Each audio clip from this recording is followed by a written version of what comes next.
Good morning students. आज मैं आपको साइंस का 13 चैप्टर सूक्ष्मजीव एक्सप्लेन कर रही हूँ। सूक्ष्मजीव वे सजीव होते हैं जिन्हें हम सामान्यतः नग्न आंखों से नहीं देख पाते हैं, मतलब इनको देखने के लिए सूक्ष्मदर्शी की आवश्यकता होती है। सूक्ष्मजीवों का अध्ययन सूक्ष्मजैविकी कहलाता है। सूक्ष्मजीवों का सबसे पहले A.B. ल्यूवेनहॉक द्वारा 1677 ईस्वी में अपने ही बनाए गए सूक्ष्मदर्शी पर देखा गया था। ये सूक्ष्मजीव अनेक आकारों में पाए जाते हैं। छोटे सूक्ष्मजीव केवल कुछ माइक्रोन 1 मीटर का 10 लाखवां भाग होते हैं। केवल लंबे सूक्ष्मजीवों को ही साधारण सूक्ष्मदर्शी से देखा जा सकता है। सूक्ष्मजीवों का आवास अथवा प्राकृतिक निवास स्थान। आवास के आधार पर सूक्ष्मजीव 3 प्रकार के होते हैं। नंबर 1 सहजीवी सूक्ष्मजीव। वे सूक्ष्मजीव जो एक दूसरे के लिए लाभदायक साझार्य में रहते हैं, मतलब इन दोनों को आपस में लाभ होता रहता है, तो ये सहजीवी सूक्ष्मजीव कहलाते हैं। जैसे राइजोबियम फलीदार पौधों की मूल ग्रंथिकाओं में रहता है। नंबर 2 मुक्तजीवी सूक्ष्मजीव। जल, वायु तथा मृदा में रहने वाले सूक्ष्मजीव मुक्तजीव कहलाते हैं। ये एकदम फ्री होते हैं। परजीवी सूक्ष्मजीव। पादप तथा जंतु शरीर के भीतर रहने वाले सूक्ष्मजीव परजीवी होते हैं। ये अपना भोजन अपने परपोषी से प्राप्त करते हैं। उदाहरण के लिए मलेरिया उत्पन्न करने वाला प्लाज्मोडियम मादा एनाफ्रीज मच्छर तथा मानव के रक्त में रहता है। सूक्ष्मजीवों के प्रमुख समूह। अपने गुणों के आधार पर सूक्ष्मजीवों को 5 समूह में वर्गीकृत किया गया है। शारीरिक संगठन में क्रमिक विकास के क्रम में ये विषाणु, जीवाणु, कवक, शैवाल तथा प्रोटोजोआ हैं। विषाणु सजीव जगत को निर्जीव जगत से विभाजित करते हैं। कवक, जीवाणु तथा शैवालों को पादप जगत में सम्मिलित किया गया है। प्रोटोजोआ जंतु जगत का भाग है। इन सूक्ष्मजीवों के पोषण का तरीका या तो स्वपोषित होता है, स्वपोषित में अपने आप भोजन बनाना, और विषम पोषित में दूसरे से अपना भोजन प्राप्त करना। अधिकांश शैवालों तथा यूग्लिनिया से प्रोटोजोआ में परहित पाया जाता है। परहित में क्लोरोफिल पाया जाता है। ये अपना भोजन स्वयं बनाते हैं। जिसमें क्लोरोफिल पाया जाएगा वो अपना खाना स्वयं बनाते हैं। ये स्वपोषित होते हैं। कुछ प्रोटोजोआ, कवक तथा जीवाणु विषम पोषित होते हैं। ये अपना भोजन मृत, शाकाहारी, कार्बनिक पदार्थों से प्राप्त करते हैं। कुछ अन्य सूक्ष्मजीव अपना भोजन सहजीव जीवों से प्राप्त करते हैं और ये परजीवी हैं। ये विषाणुओं में कोशिकीय संगठन नहीं होता है। जीवाणु एक कोशिकीय सूक्ष्मजीव होते हैं। इनकी माप 0.2 से 100 माइक्रोन तक हो सकती है। ये एकल कोशिकाओं अथवा कोशिकाओं की श्रृंखला अथवा समूह के रूप में पाए जाते हैं। कोशिकाओं में कठोर कोशिका भित्ति होती है। इनमें अनेक पक्षपात तथा कशाप पाए जाते हैं जो सेल चलने में सहायक होते हैं। जीवाणुओं के प्रकार। जीवाणु 4 प्रकार के होते हैं। नंबर 1 गोलाणु तथा गोलाकार। नंबर 2 दंडाणु तथा छद्मनुमा आकार। नंबर 3 विब्रियो प्रकार तथा कोरमाकार, सर्पिलाणु तथा सर्पिलाकार। पोषण। कुछ जीवाणुओं में प्रकाश संश्लेषण के लिए जीवाणु परहित पाया जाता है। अधिकांश जीवाणु विषम पोषित होते हैं। ये मृतजीवी हो सकते हैं जो मृत कार्बनिक तत्वों से भोजन प्राप्त करते हैं तथा परजीवी भी हो सकते हैं। अन्य जीवों के उत्तकों से भोजन प्राप्त करते हैं। वृद्धि तथा श्वसन। वे जीवाणु जिनको अपनी वृद्धि के लिए पर्यावरण से मुक्त ऑक्सीजन की आवश्यकता होती है वे वायवीय कहलाते हैं। जो जीवाणु बिना ऑक्सीजन के जीवित रहते हैं वे अवायवीय कहलाते हैं। इन्हें ऑक्सीजन की आवश्यकता नहीं होती है। प्रजनन। जीवाणु अनुकूल परिस्थितियों में द्विखंडन के द्वारा प्रजनन करते हैं। द्विखंडन में जीवाणु कोशिका का केंद्रक दीर्घीकृत हो जाता है और केंद्रक के 2 भागों में विभाजित होकर करते हुए एक अनुप्रस्थ भित्ति विकसित हो जाती है। दोनों संयुक्त कोशिकाएं अलग हो जाती है। परिपक्व हो जाने पर फिर से विभाजित होती हैं। ये सामान्यतः बहुत तेजी से वृद्धि करती हैं। विषाणु। लैटिन शब्द में वायरस का अर्थ है तरल बीज। विषाणु अपने सूक्ष्मजीवों में सबसे छोटे होते हैं। उन्हें प्रकाश के द्वारा कार्य करने वाले सबसे शक्तिशाली सूक्ष्मदर्शी से देखा जा सकता है और उनका निरीक्षण इलेक्ट्रो सूक्ष्मदर्शी द्वारा अप्रत्यक्ष रूप से किया जा सकता है। यह स्पष्ट नहीं है कि हमें उन्हें सजीव कहना चाहिए अथवा निर्जीव, क्योंकि ये अपने आप नहीं उगती हैं। ये अकोशिकीय संरचनाएं होती हैं। ये केवल दूसरे परपोषी जीव के शरीर के अंदर किसी पादप तथा जंतु कोशिका में ही जीवित रह सकते हैं तथा गुणन कर सकते हैं।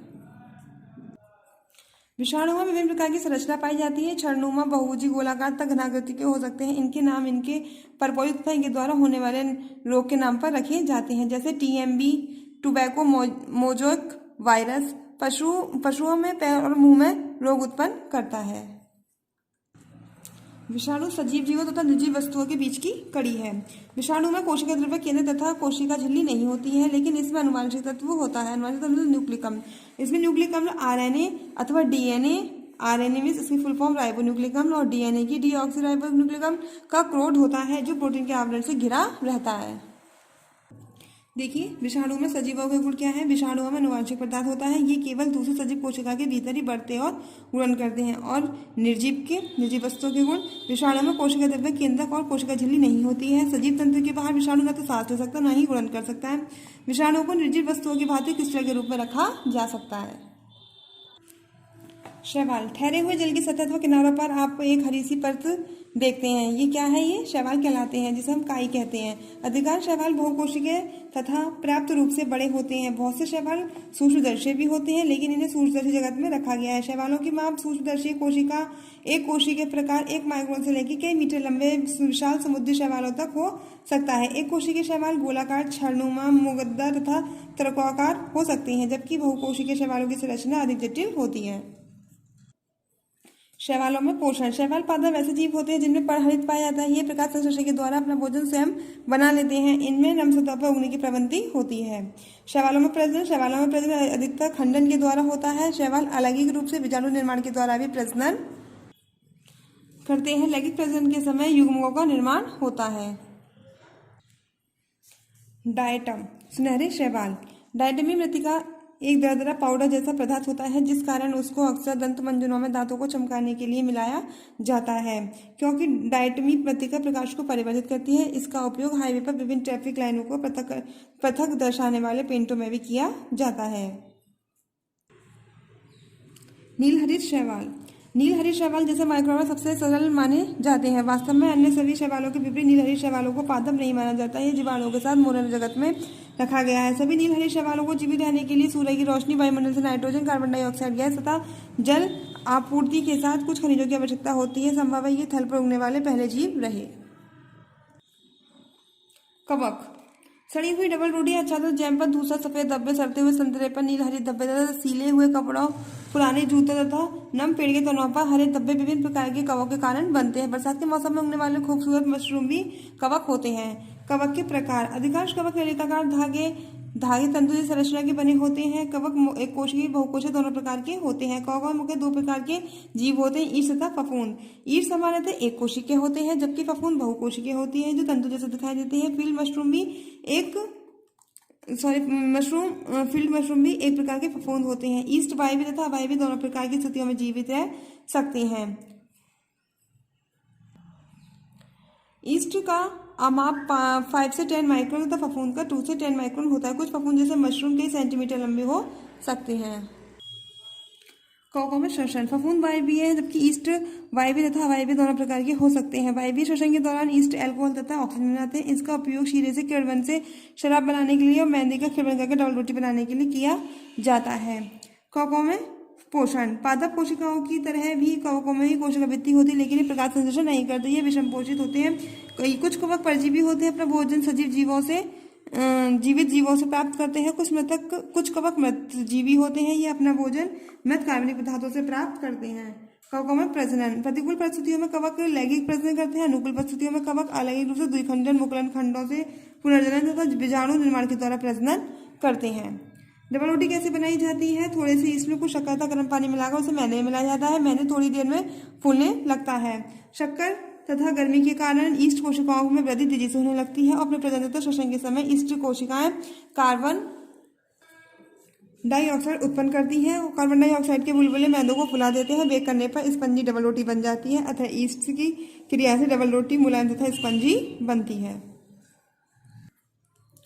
प्रोटोजोआ। शब्द प्रोटोजोआन का अर्थ है प्रथम जंतु। प्रोटोजोआ उसी प्रकार के जंतु जैसे शैवाल और पादप। प्रोटोजोआ में कोशिकावृत्ति नहीं पाई जाती है। उनका आमाप 2 से 200 माइक्रोन होता है। ये बहुत ही सरल तथा बेहद जटिल प्रकार के हो सकते हैं। अविभाज्य की कोई निश्चित आकृति नहीं होती, यह अपना आकार परिवर्तित कर सकता है। दूसरी ओर पैरामीशियम भी जूती के आकार होता है। उसके मुख्य पश्चात तथा अन्य संरचना पाई जाती है। अधिकांश प्रोटोजोआ सूक्ष्मदर्शी होते हैं, इन्हें सूक्ष्मदर्शी से ही देखा जा सकता है, लेकिन कुछ जैसे पैरामीशियम को नग्न आंखों से देखा जा सकता है, यानी कि बिना सूक्ष्मदर्शी के भी देखा जा सकता है। प्रोटोजोआ नम समुद्र, मृदा, ताजे जल में पाए जाते हैं। मुक्तजीवी प्रोटोजोआ ध्रुव प्रदेशों में तथा बहुत ऊंचे पहाड़ों पर पाए जाते हैं। अमीबा सभी प्रोटोजोआ में सबसे सरल और सबसे अधिक पाए जाने वाला जीव है। पोषण। प्रोटोजोआ में भिन्न प्रकार से पोषण होता है। युग्निला में परहित पाया जाता है। वे अपना भोजन स्वयं बना सकते हैं कि बाकी प्रोटोजोआ भोजन के लिए या तो अपने सजीव जीवों तथा मृत जीवों पर निर्भर रहते हैं। प्रोटोजोआ में श्वसन तथा उत्सर्जन कोशिका की सतह पर ही होता है। प्रचलन। प्रोटोजोआ कूटपाद, त्वचा तथा कशाप के द्वारा चलन करते हैं। अमीबा जल में कूटपाद के द्वारा चलते हैं। अमीबा पशुपाद की सहायता से तैरते हैं, उनके शरीर को ढके रखते हैं।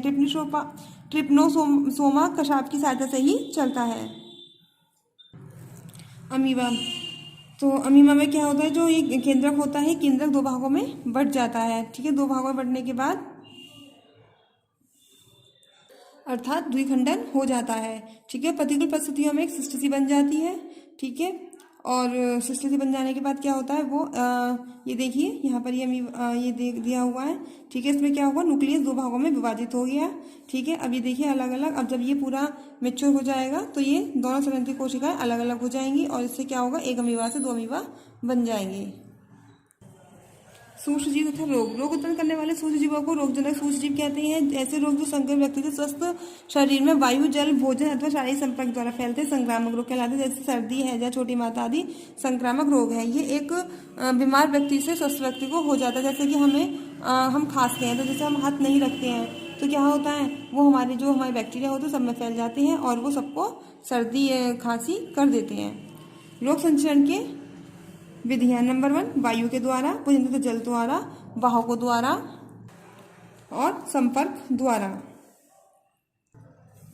सूक्ष्मजीवों के चिकित्सकीय उपयोग, किसी भी सूक्ष्मजीव के उपापचय उत्पाद जो किसी अन्य सूक्ष्मजीव को मार दे तो उसकी विधि को रोक दें, वे एंटीबायोटिक यानी कि प्रतिजैविक कहलाते हैं। कुछ प्रसिद्ध एंटीबायोटिक स्ट्रेप्टोमाइसिन, पेनिसिलिन, टेट्रासाइक्लिन तथा ग्रिमिसिडीन हैं।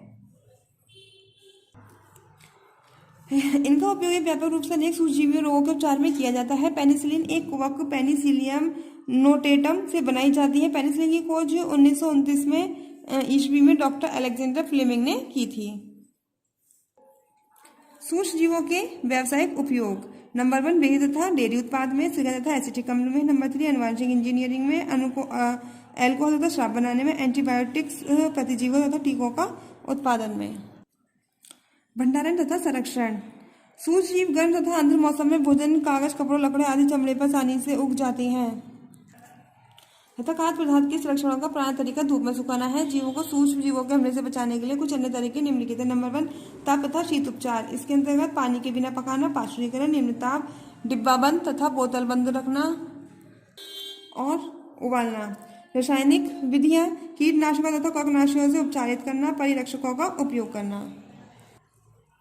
पृथक्करण, वस्तुओं को बंद पात्रों में रखने से वे काफी हद तक सूक्ष्मजीवों के संपर्क से बचे रहते हैं, लेकिन अंदर की वायु में भी कुछ सूक्ष्मजीव, उनके बीजाणु बने रहते हैं। वे बंद पात्र में वृद्धि करते रहते हैं। लंबे समय तक वस्तुओं को संग्रहित करने के लिए बर्तन तथा उसके अंदर की वायु को पहले सूक्ष्मजीवों से मुक्त कर देना चाहिए। जैसे कि हमें कोई चीज किसी डिब्बे में भरनी है तो पहले हम क्या करेंगे, उस डिब्बे को हम धूप में रखेंगे। ठीक है, और धूप में रखने के बाद फिर हम उसके अंदर सामान बंद करके रख देंगे। उससे क्या होगा, जो उसके अंदर जो बीजाणु होंगे वो खत्म हो जाएंगे। ठीक है, इसलिए हम गर्म कपड़ों को सूखे साफ बक्सों में नैपथिलीन की गोली डालकर रखते हैं। दूध, मूंगफली, सूखे मेवे आदि को सीलबंद पैकेटों में तथा अनाज को बड़े वायुबंद पात्रों में कीटनाशक के साथ रखते हैं। खाद्य विषाक्तता, फूड पॉइजनिंग, कुछ सूक्ष्मजीवी भोजन को खराब कर देते हैं, एक विषैले पदार्थ निर्मित करते हैं जिसे खाने पर व्यक्ति बीमार हो जाता है। वे भोजन के अणुओं को विखंडन करके उन्हें तोड़ के नए उत्पाद निर्मित करके रासायनिक संयोजन, गंध तथा स्वाद को परिवर्तित कर देते हैं, जिससे हमारा भोजन खराब हो जाता है। ठीक है, ये इतनी संख्या में हो जाते हैं कि रोग पैदा कर देते हैं। जैसे कि हमारा खाना खराब हो जाता है, खाने में से दुर्गंध आती है। ठीक है, और कभी कभी क्या होता है, हम खराब चीज़ को खा लेते हैं तो क्या हो जाता है, हमें फूड पॉइजनिंग हो जाती है। ठीक है, क्या हो जाता है, रोग उत्पन्न कर देते हैं। ये खाद्य विषाक्तता को रोकने के लिए भोजन को उचित तरीके से संग्रहित करना, असंख्य सूक्ष्मजीवों को निरंतर हमले से उसको सुरक्षित करना आवश्यक है।